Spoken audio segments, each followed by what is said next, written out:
What's up, bros? I actually know what to call this. This would be called surviving med school. Survive. Now, today will be more of a serious topic. I can serve a purpose, and that would be to tell you some of the things I find really difficult in medical school. One of the most powerful things you could do in order to be okay in medical school is to be in touch with your own emotions. And as cliche or corny as that sounds, I don't even know what cliche means, but I always hear people using it. So, as cliche as that sounds, I think it's very true. You always need to find a way to recalibrate yourself. So one of the things I find difficult is the fact that almost every single minute is devoted to your studying.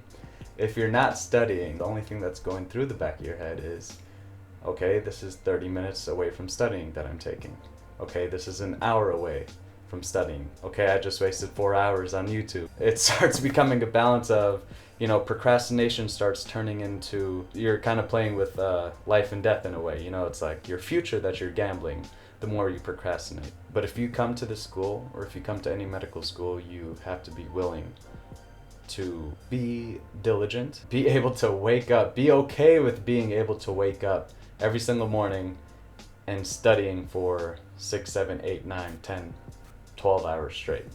And I swear, those days are the most rewarding. It sounds insane, but I promise you, it will be the days that you'll feel best about yourself.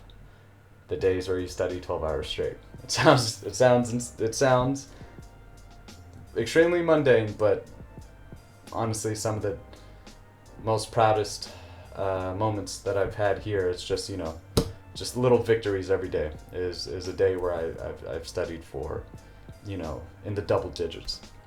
Which doesn't happen often, but when it does, man, it feels great. But a thing that bothers me, or a thing that I've noticed, is that being in medical school numbs you, and I think over time it takes a toll on your. Okay, thank you, bro. On your mind and body. What ends up happening is you start living your life on a timeline, where the way you start thinking is basically by a countdown timer, like a countdown clock, like a shot clock. That's how your mind frame changes, because all you're thinking about is your next exam. In the school that I'm attending, we basically have on average 5 exams per term. So it spaces out to be about like every 3 to 4 weeks, or about every 3 weeks on average. And so all you're thinking about is that next exam. And you start tallying up how many hours you've gotten done for the day or for the week. You're going to have to give it a lot of your time, but at the same time, the fact that you become numb to everything that's going on around you, whether it's family problems, significant other problems, friends, and birthdays that you're gonna miss. These all become secondary. Med school puts a lot of pressure on you, whether it's with a crazy amount of work, unbearable workload, an unbearable schedule where every second counts, where you only choose what you want to eat just based on what is closest to you, not on what you want to eat or what you feel like eating. Who knows, maybe at the end of the day, they do this for a reason, and that's to make us better doctors, to make us more able to handle impossible situations, go into crisis mode, making us more resilient. Med school can be something that will numb you to people that you love and people that you care about. Although it may happen, although some people may fall, you may feel numb, and you could find yourself talking to your mom or dad, and whatever they say just goes right through you and doesn't faze you. It doesn't feel like it's happening right in front of you. But the least you could do is is always keep that line of communication open, because keeping that line of communication open will only facilitate